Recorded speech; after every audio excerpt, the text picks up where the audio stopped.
Okay, hey everyone, welcome back to the Yellow Brick Road because we're on our way to Oz, right? So, in the first episode, we talked about obstacles to avoid. This are the shiny objects along the yellow brick road that will cause us to derail, go onto a dirt road, get our tires all punctured, and then we're stranded, right? And then we went to the lions and the tigers, oh my.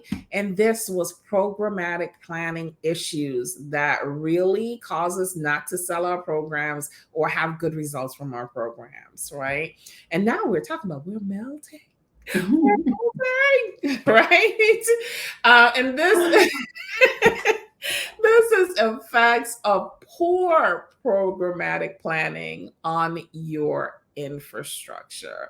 So that's what we're going to be talking about today, how not having a good program directly affects how everything in your organization, in your business can possibly not run right, and then you are back working your 9 to 5 job, Mm-hmm. This ain't basically. what we want right here. Like, Right. So die. especially not in today's what's going on today, right? Mm-hmm. Gas prices are just too high to be taking a trip to and from an office. Girl, to somebody's work. I'm just telling you right now. That look, did you see my screenshot? $100 below. Girl, let me say I my. know. I just put $87 in my car the other day and I was like, oh my God, thank God I did not buy an SUV yet. you I'm, know? I'm driving an SUV. $100 to fill up. Yeah. Small SUV though. I'm like, oh. Yeah, no. That's too much. Even when I went to the gas station and I saw $87 for my car, I was like, "What? This is groceries. Mm-hmm. This is my electric bill. Like what?" But that's what it is. So I couldn't imagine for those people who have to drive back and forth to work every day. It has to be painful. Painful. But yeah, so if this is your first time catching us, my name is Tracy V. Allen. I'm the owner of TVA Consulting Group, where I help change agents to design, build, and fund their social ventures so that they can live the lifestyles they desire while impacting their community. I am Ty Boone. I'm owner of Ty Boone Enterprises. I work mostly with nonprofit organizations, helping them to move from startup and struggle to sustainability and success. And Tracy, you are right. I mean, when programs are shoddy, everything's shoddy. Like nothing is going to hold.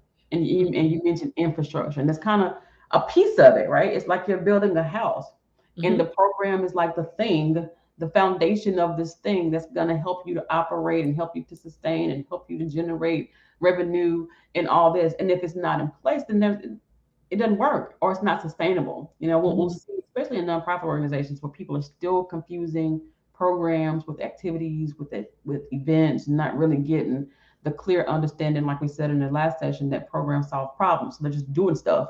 Mm-hmm. We're gonna have a book fair. A backpack rally, or we're gonna do whatever, and we're not really solving any problems. So we're doing things sporadically and inconsistently, and things that don't sustain.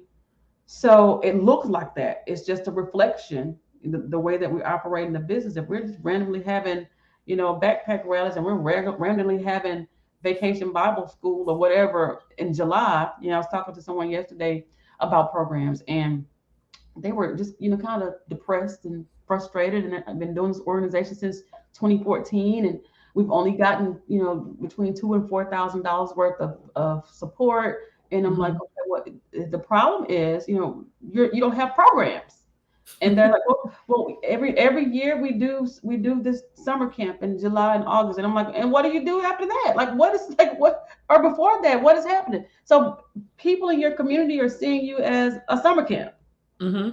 So if I'm seeing you as a summer camp, and that's all I'm seeing you as, you're not doing anything else for your population, you're not visible in the community, we don't need to support you until the summertime. Right. Right? If we support you then, because there are Mm-hmm. 20,000 other summer camps in the state, and we can support one of those. Right.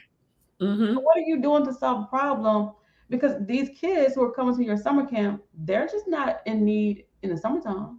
If you're trying to have a program. Now, if you just want to have Mm-hmm. an activity, then cool. Do what you do. But you're crying because you're trying to hire people and pay salaries. What you paying them for? for summer school? Like, what's going to happen after that, right? Right. What happens after summer school? So if you're trying to do something that's long term, you're going to have to build programs that solve problems, and you're going to have to plan in order to do that. You just don't jump in and say, "Oh, we just got a program." Right. And if you're only running that program, if you're only running that program in the summertime, then yes, you look like a summer program. And if you're doing that, then you're not going to be able to sustain your business throughout the rest of the year because you only have money coming in at one point in time. So that's a programmatic problem that creates a serious infrastructure problem.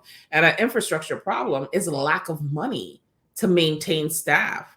And most people cannot work on a seasonal basis because what you're going to be paying them in the summertime is still not enough money to sustain them throughout the year. So it's not like they're coming in the summer, they're making a ton load of money, and then they're good for the rest of the year and they can just keep coming back every summer. It's not going to work like that. So you need to have a program that is sustainable, that can sustain you throughout the entire year so that your organization is not always on the brink of shutting down. You're not always wondering how you're going to keep the lights on.